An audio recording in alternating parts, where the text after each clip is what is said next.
Oui. Je pense que cette période du divorce est en général une période plutôt quand même conflictuelle. Mmh. Il n'est pas forcément utile d'ajouter du conflit au conflit, et la durée des procédures, quelquefois justement, au lieu d'être dans l'apaisement, Mmh. sont dans la complexité. Donc là où il y aura des hommes et des femmes qui sont absolument d'accord, pourquoi ne pas simplifier les procédures? Et pourquoi éviter de passer devant un juge?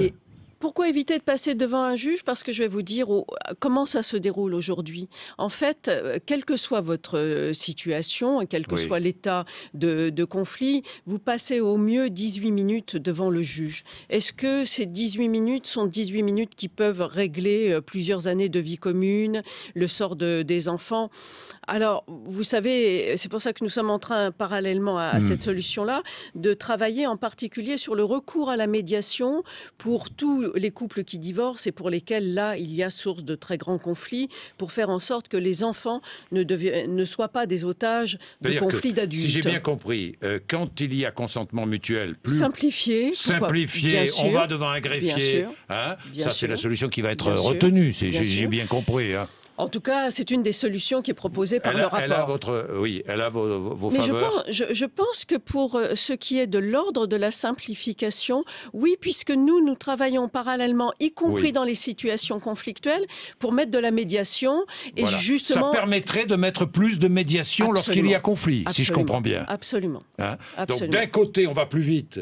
On désengorge la justice pour ceux qui sont d'accord, et pour ceux qui ne sont pas d'accord, on met en place une véritable médiation. Exactement. Et qui exercerait cette médiation? Le juge? Non, la médiation est exercée soit par des médiateur professionnels. Oui, ça existe déjà. Ça existe déjà, et on est en train de voir et d'étudier dans le cadre de la future loi famille si éventuellement même des avocats peuvent aussi assumer des tâches de médiation. C'est-à-dire que des avocats, au lieu d'aller devant un juge sans vraiment grande raison, serait plutôt habilité à s'occuper d'une médiation. Précisément, là aussi, ça désengorgerait le travail des juges aux affaires familiales.